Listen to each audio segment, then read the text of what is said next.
Bonjour Sidi Diop. Bonjour Aline. Donc tey fii ñun suñu question mooy est-ce que les Sénégalais sont capables de vaincre la corruption qui sévit actuellement au pays? Mais en fait, je constate que votre question est, malgré que d'ailleurs Frantz Fanon en parlait en disant que le succès des ennemis de l'Afrique, c'est d'avoir corrompu les Africains eux-mêmes, est toujours d'actualité. Et ça va t'étonner parce que à cette question, moi, je reste quand même très optimiste parce que je suis convaincu, et plus que jamais d'ailleurs, que les Africains peuvent sortir de ce cercle vicieux qui est la corruption. Pour ce faire, il y a différentes façons d'y arriver. Effectivement, je suppose que dans l'immédiat, les gens ont envie plus que jamais de sortir de ce cercle. Mais il me semble encore beaucoup plus intéressant de poser la question à l'envers. Parce que pour sortir de cette corruption, un élément, à mon avis, reste essentiel, c'est l'éducation. Pourquoi? Parce que, pour reprendre une formule de René Dumont, qui disait que l'éducation ne doit pas rester au privilège de classe, la classe des qui ont un large accès au savoir, et qui s'en servent d'autant mieux pour dominer les autres, et qui restent plus ignorants, il me semble que l'éducation doit être quelque chose qui doit être à la portée de tout le monde.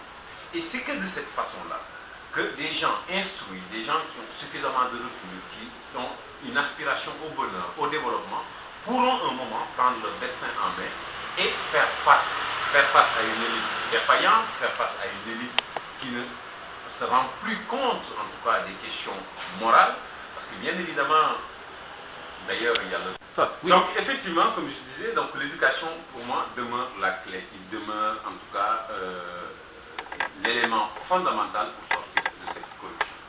Pour une raison très simple, aujourd'hui, je pense qu'au niveau institutionnel, au Sénégal, on a les institutions juridictionnelles, les institutions exécutives, législatives qu'il faut, et pour autant, on se rend bien compte, malgré également, comme on peut le constater, l'indépendance des médias et tout ça, que la corruption demeure quand même un fléau, et on a du mal à se sortir de ce cercle vicieux.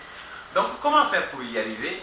Il faudrait que l'éducation soit accessible à tous. Soit accessible à tous pour que ceux qui vont constituer les futurs citoyens de ce pays puissent eux-mêmes se saisir de leur destin. Parce que le véritable pouvoir, ce n'est pas, contrairement à ce qu'on pense, les pouvoirs classiques tels qu'on les connaît, législatifs, judiciaires, entre autres, mais c'est le peuple qui a le pouvoir. C'est le peuple qui doit prendre son destin en main. Donc il me semble qu'il est plus que nécessaire donc, de donner un accès plus large à tout le monde à l'éducation. Peut-être en faisant de telle sorte que l'école soit obligatoire, je ne sais pas, c'est le cas notamment en Mais France. concrètement, qu'est-ce qu'il faut faire pour répondre à cette situation d'aujourd'hui qui consiste, on a l'impression d'assister à une dilapidation, une façon, de façon, je veux dire, une sorte de gaspillage, quoi, de détournement public.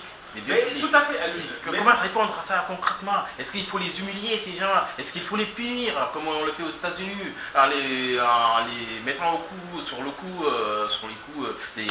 des pancartes, ou les humilier devant le peuple par le biais de la télévision? Qu'est-ce qu'il faut faire concrètement à ces idiots? Mais en fait, moi je suis toujours contre toute forme de violence, et pour moi l'humiliation, peut-être que c'est pas forcément, en tout cas cette forme d'humiliation, c'est quelque chose que je refuse.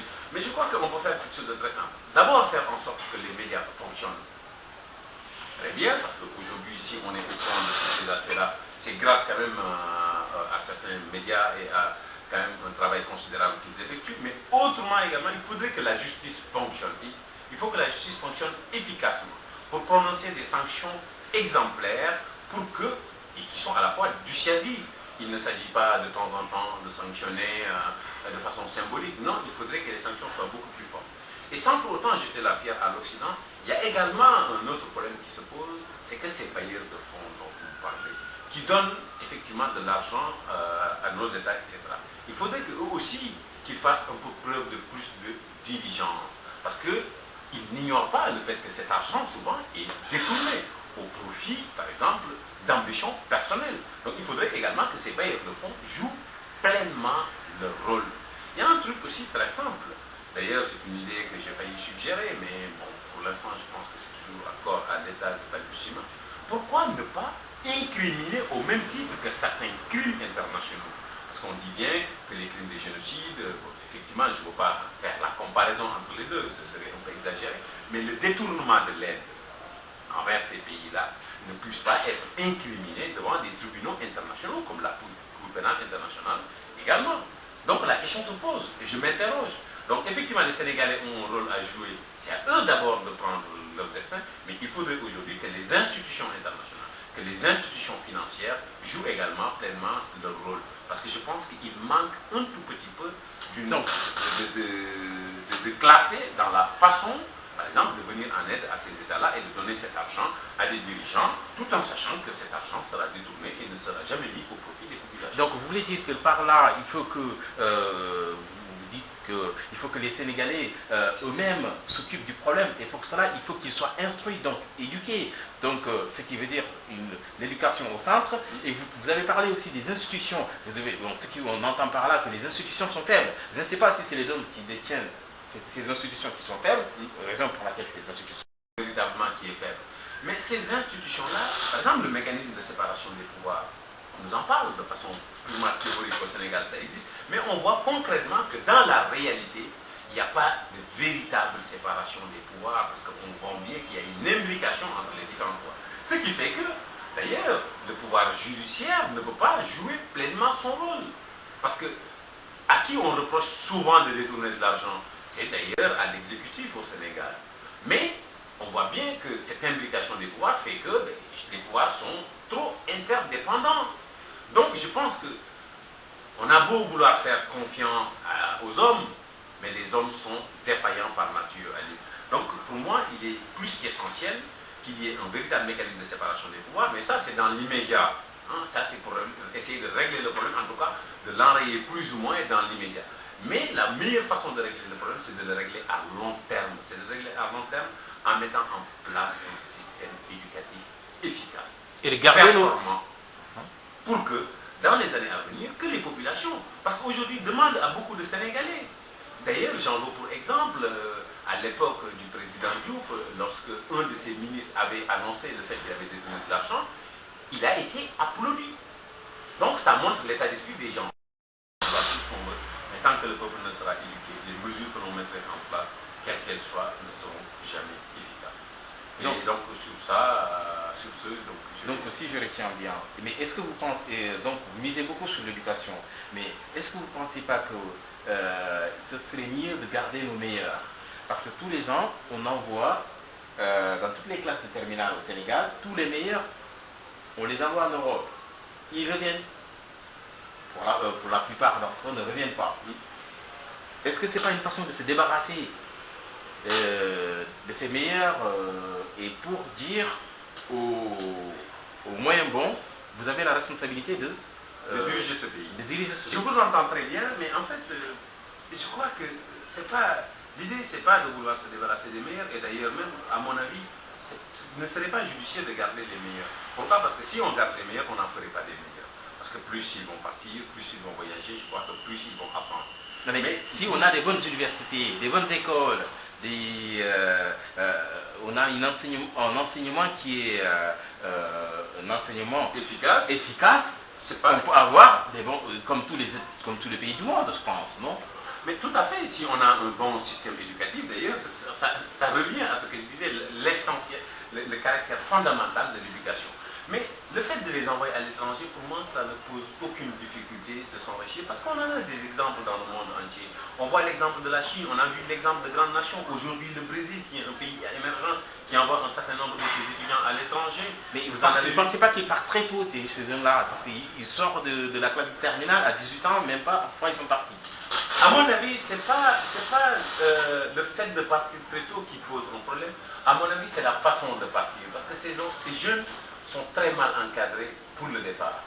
Vous savez, quand l'État sénégalais les envoie pour quelques-uns qui sont bouchés et d'autres peut-être pas, une fois qu'il les envoie à l'étranger, ils les oublient. L'État sénégalais ne parie pas sur cette intelligentsia-là. Pourquoi? Parce que sûrement c'est un danger potentiel pour lui. Parce qu'il voit à ces jeunes générations donc de futurs opposants, alors que ce n'est pas forcément le cas. Donc en réalité, ce n'est pas le fait de les envoyer, c'est la façon, c'est la manière de les envoyer à l'étranger. Parce que si l'État sénégalais pariait sur l'intelligence de ces gens, je pense que le problème ne se poserait pas. Parce que beaucoup d'entre eux, d'ailleurs, vous en êtes l'exemple, je crois que l'envie de retourner chez eux, l'envie d'apporter quelque chose dans dans la construction de leur pays, je crois qu'elle ne se pose même plus. Beaucoup estiment qu'ils ont le devoir, que ce soit le devoir moral, etc., de venir et d'apporter leur maigre contribution dans le développement de leur pays. Mais vous ne pensez pas que aussi le modèle de réussite au Sénégal pousse certaines personnes à s'enrichir au détriment de la communauté, au dire de la communauté? Pour ce qui est de la question du modèle de réussite, je vous entends très bien. C'est pour dire qu'un Sénégalais, de façon générale, il s'attend à, une fois qu'il a fini ses études, d'avoir un bureau, etc. Et tout ça. Certes, mais cette question aussi peut être réglée de façon très simple. Si les gens appréhendent le modèle de réussite de cette façon-là, c'est parce que tout simplement, ils ignorent tout. Et l'ignorance, en fait, ça vient du fait que tout simplement, ces gens n'ont pas accès à l'éducation. Il leur semble que la personne qui a réussi, c'est la personne qui est assise derrière un bureau avec une secrétaire, alors que ce n'est pas cela. Bien, il n'est pas étonnant qu'un ingénieur agronome soit sur le terrain, etc. Donc une société a besoin de toutes les forces vives et de toutes les intelligences pour avancer. Donc tout ça, ça me fait revenir également à ma remarque préliminaire, l'importance de l'éducation dans la lutte contre la corruption, mais également dans le développement économique du pays. Merci Sylvie. Merci infiniment à lui pour cette initiative et bon courage pour la suite. Merci. Bonjour Ndiaye. Bonjour. Vous vous présentez s'il vous plaît? Je m'appelle Djibril Ndiaye, doctorant en droit à Aix-Marseille Université. Merci. Merci beaucoup. Nous allons poser la question suivante. Est-ce que les Sénégalais sont-ils capables de vaincre la corruption qui sévit dans leur pays? Je crois qu'il faut d'abord rappeler que la corruption est présente partout. Donc, le Sénégal n'est pas un cas à part. Donc, c'est un phénomène qui est présent dans les pays développés comme plus développés. Sauf que certains ont réussi finalement à le maintenir à un niveau très bas. Alors que par rapport au Sénégal, on a l'impression que ce taux est encore élevé. Je ne suis pas sociologue, je n'ai pas de statistiques à ma disposition, mais c'est l'impression que j'ai et c'est le ressenti qu'ont les Sénégalais quand on discute avec eux. Bien sûr, parce que cette année, selon un bilan qui a été chiffré, le Sénégal perdrait plus de 300 milliards de dollars liés à la corruption, à cause de la corruption. C'est énorme. Et pour vous, pour résoudre ce problème de la corruption, vous pensez qu'il faut utiliser des sanctions, comme par exemple, on peut le voir dans certains pays comme le Japon ou les États-Unis ou dans d'autres pays? Au risque de vous surprendre, je vous dirais que d'abord, la solution doit venir des Sénégalais en premier. Parce qu'une société est à l'image de ses citoyens. Donc ce sont les citoyens qui créent, qui construisent finalement leur société. Donc qu'est-ce que la corruption finalement? C'est le fait d'agir contre son devoir. Une sorte de détournement de fonction, moyennant une contrepartie financière ou des cadeaux, enfin des services. Donc je pense en premier que chaque Sénégalais, vous, moi, tout le monde, doit garder à l'esprit d'abord de s'empêcher d'obtenir des faveurs, des droits, je dirais, des droits subjectifs auxquels on n'a pas droit. C'est tout simple. C'est-à-dire... Eh bien, ceux qui le font de façon scrupuleuse, qui ne s'empêchent même pas de le faire, de détourner l'argent public à des fins personnelles, et au lieu de les injecter dans les biens publics, les infrastructures, pour améliorer la vie quotidienne des gens. Justement, c'est pour ça que je vous dis, parce que ceux qui sont dans l'État ou dans les administrations, c'est d'abord, avant tout, des citoyens sénégalais. Mais donc, vous pensez que ça doit passer par l'éducation alors? Je pense d'abord, oui, avant de venir, laissez-moi finir un peu. Donc d'abord, il faut que chacun, à son niveau, fasse ce travail-là. D'accord. De ne pas chercher à bénéficier de faveurs auxquelles on n'a pas droit. C'est très simple. Hein. Parce que vous n'avez pas droit, parce que quand on établit des règles, vous n'avez pas droit, vous n'avez pas droit à accepter.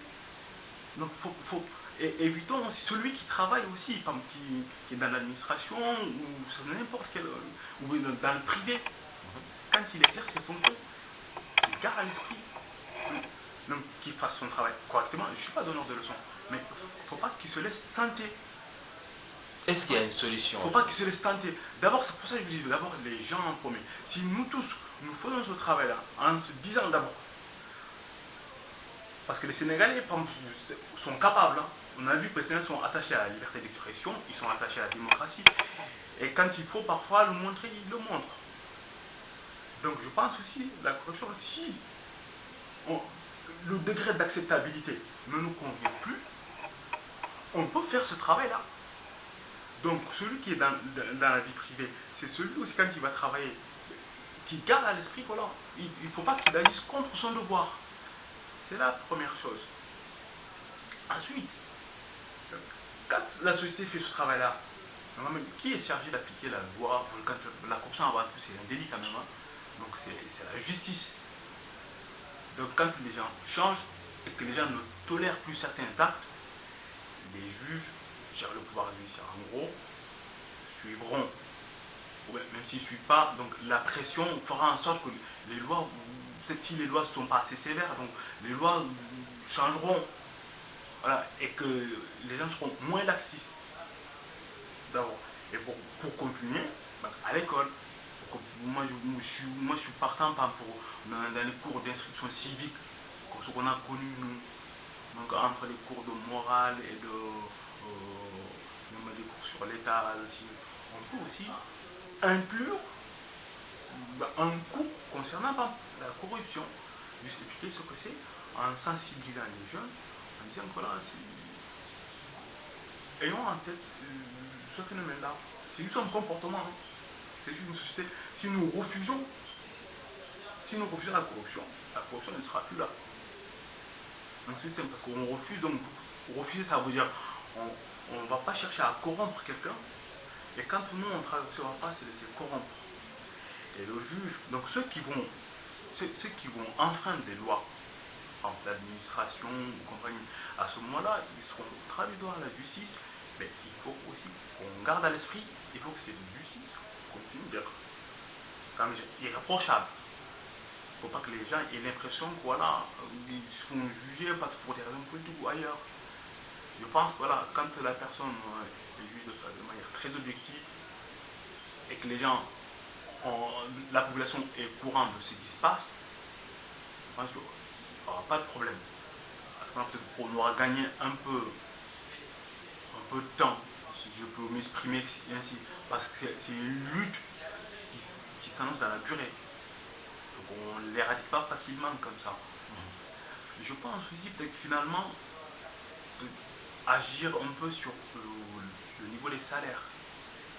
Je pense que chaque citoyen est au fond, je dirais, bon. On veut tous bien faire. Parfois, ce qui pousse certains à pousser d'autres à commettre des actes qu'ils ne devraient pas commettre, ou d'autres à obtenir des faveurs auxquelles ils n'ont pas le droit, peut-être c'est aussi des raisons économiques. On joue un peu sur les salaires, et dans le privé, et peut-être dans la fonction publique aussi. Donc que les salaires suivent un peu, je dirais, le niveau de vie, je ne dirais pas l'inflation, je ne suis pas économique, que suivent un peu le niveau de vie, que les gens puissent au moins vivre décemment avec leur salaire. Ensuite, faire un travail de sensibilisation où nous apprenons à vivre avec ce qu'on gagne. Donc, je pense que cette dignité, tout Sénégalais là, donc, on l'a dans d'autres domaines. Il faut qu'on continue de l'avoir. Il faut juste aussi qu'on intègre, non. Ça, c'est fait dans la dignité aussi. C'est pas rien. Par exemple, je vous donne un exemple de bête. Vous conduisez, vous commettez une infraction de la route. Un policier vous arrête. Vous savez très bien que vous êtes en infraction. Acceptez qu'on vous verbalise, payer le PV, et après en retour, il faut aussi que l'État s'assure que ce policier fasse bien son travail, et aussi que l'argent aille bien au trésor. C'est juste un exemple que je cite. Ça peut être aussi dans n'importe quelle autre administration. Ce qui est hallucinant dans tout ça, c'est qu'on a l'impression qu'au Sénégal, les gens sont conscients de l'interdiction de se servir du bien public, mais pour autant, on remarque que ce phénomène continue à gangréner toutes les couches de la population, ceux qui sont au plus haut, ceux qui sont au plus bas. On a l'impression que c'est tout le monde qui a envie, qui ne respecte rien, qui n'a peur de rien, qui se servent comme il veut. On a l'impression qu'on est impuissant, tout le monde est impuissant face à ce phénomène, et pourtant on a tous envie que ça disparaisse. Il ne faut pas être alarmiste. Donc, les progrès, ça ne vient pas d'un coup. D'accord. Donc, il y a quelqu'un qui l'avait promis, je ne veux pas citer des exemples, qu'un jour Dakar sera comme Paris ou ailleurs. Donc, je pense aussi, et pour la démocratie, et pour un phénomène comme la corruption, un peu de temps. Donc, il faut que la Merci.